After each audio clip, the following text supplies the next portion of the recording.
Alright, so back again, and yeah, I don't know, we're gonna go ahead and mess around with the tuning a little bit more today. I messed around with the launch control. You guys saw that. That kind of works a little bit, and I think now I want to try and get it to drive around the block.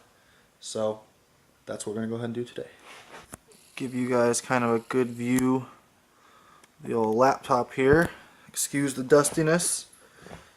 I don't really use this one for much other than the tuning, and this is the one I edit on. That's me. Alright, so let's go ahead, first things first, open this up.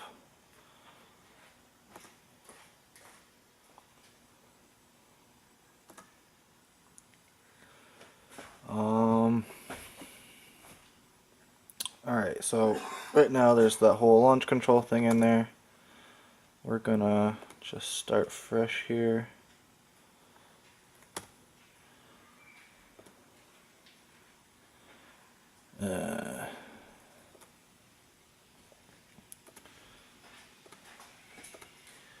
Open up this, documents.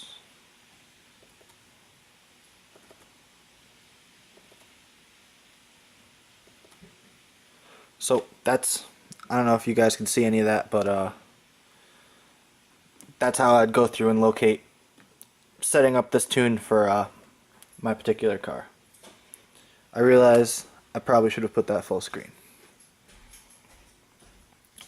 But, alright, so from here I gotta go ahead and go in and adjust for the math that I'm using in this car.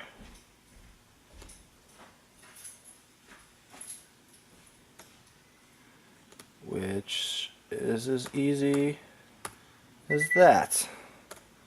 So now it knows that I'm using that math. Should be good to go there. And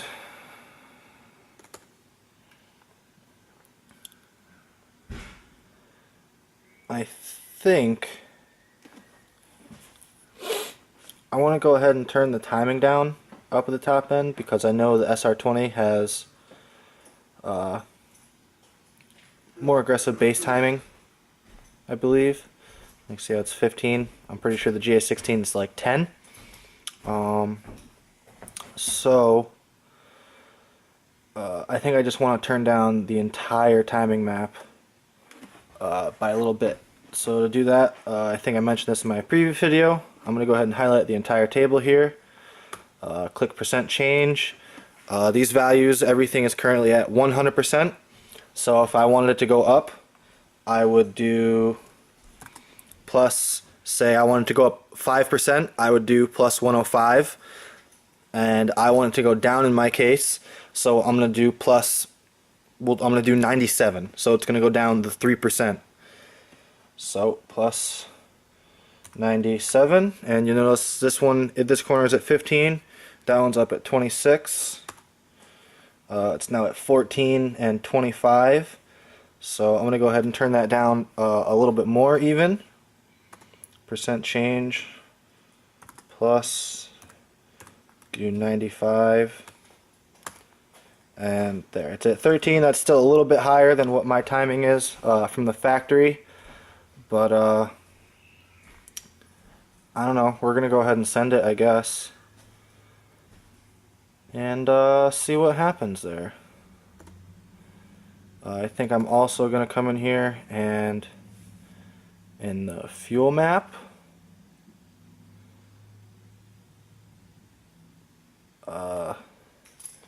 up top where it's going to be under load and high in the RPMs, I'm going to turn that up a little bit.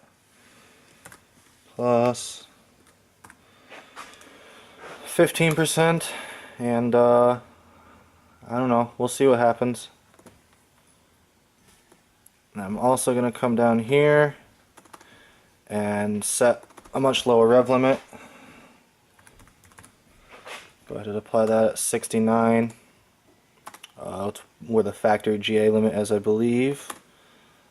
Gonna also put this to 69, and yeah, I believe I'm now gonna be good.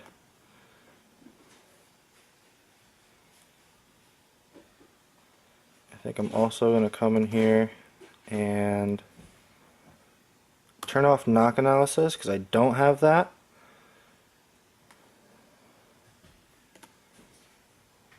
And now I think I'm going to be good. So we're going to go ahead, save this as a new map. We're going to call it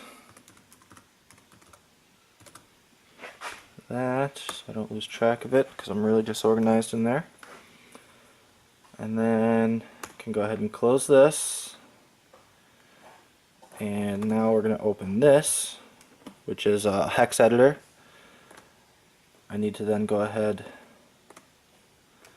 open that bin I just made in Nizztoon. There. Whoops. I'm gonna highlight everything.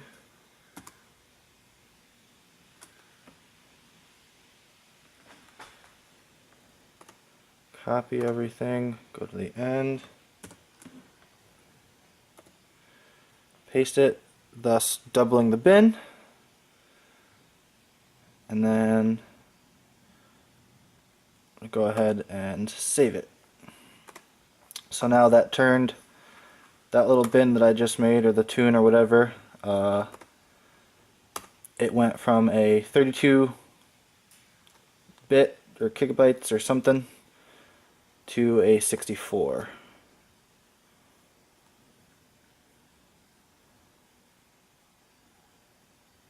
So you can see here's some older ones I was making that are 32 gigabytes, and the one I just made now that I doubled is now 64. So I now have to upload that into the car, or into the chips rather. So now I'm going to open up this. Here we have the chip burner that I showed you also previously. I have my little daughter board out of my ECU, so I'm going to remove these two chips and then put one into the burner and burn the tune. We'll be right back. I have to get the proper size screwdriver to pop those chips out. I don't want to mess around and shove anything in there. Alright, so I went ahead and got the right screwdriver for getting these chips out here, and now basically what I do is kind of just go in there like that and pop it out. Trying to be gentle as possible there. And there we go.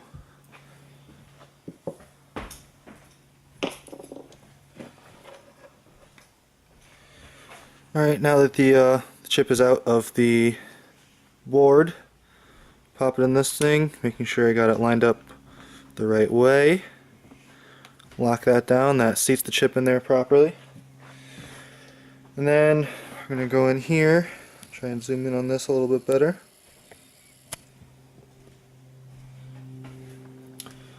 To come in here, select what type of chip I have, go ahead and erase that chip, erasing the previous tune on there. Come in here and check that the chip is now blank, making sure that everything went smoothly. Then we're going to go ahead and figure out the new tune. And where is it?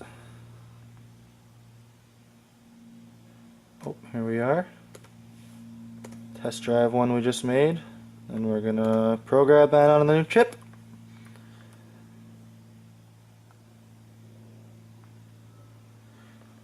By the way, none of that is like sped up. That's like real time. It doesn't really take very long. Then go ahead and verify the chip. Basically just making sure that everything worked properly. And that's it. Then I can go ahead. Oh, let me zoom back out here. Then I can go ahead, take this chip out, put this back in the board, and go ahead and program the next one. And when you program the next one, I'm not going to show that because it's literally the same exact thing. You're going to go ahead and just same process, take the chip out, put it in, program, everything, same steps.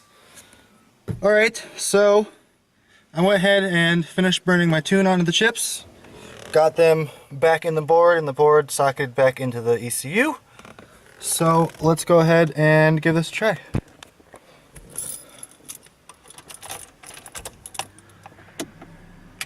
Don't need the fans on just yet. Look at that.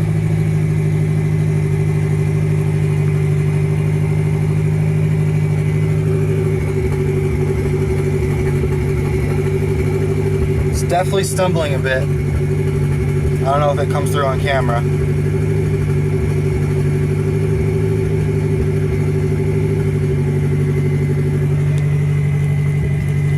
You know, I think I'm going to try and just adjust the timing by feel, because I was messing with it the other day, and we'll see what happens.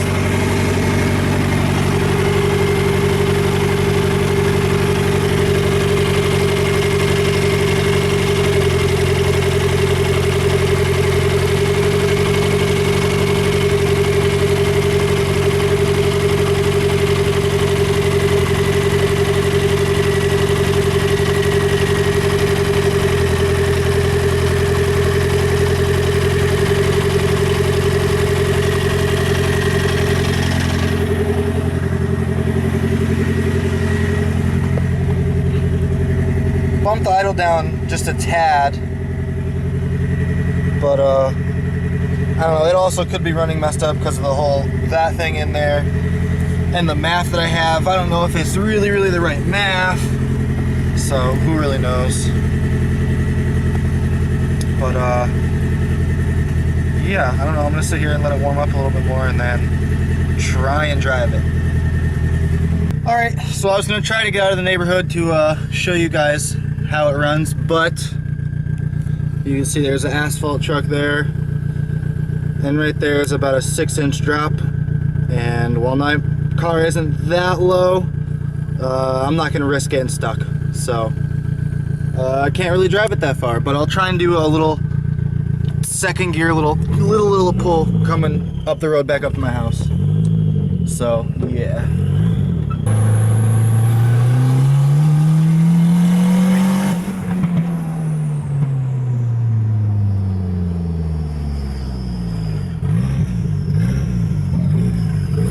Okay, so couldn't really get out of the neighborhood to really see what it would feel like after, like, you know, 40 miles an hour or whatever, when it really starts feeling quick or whatever, second and third.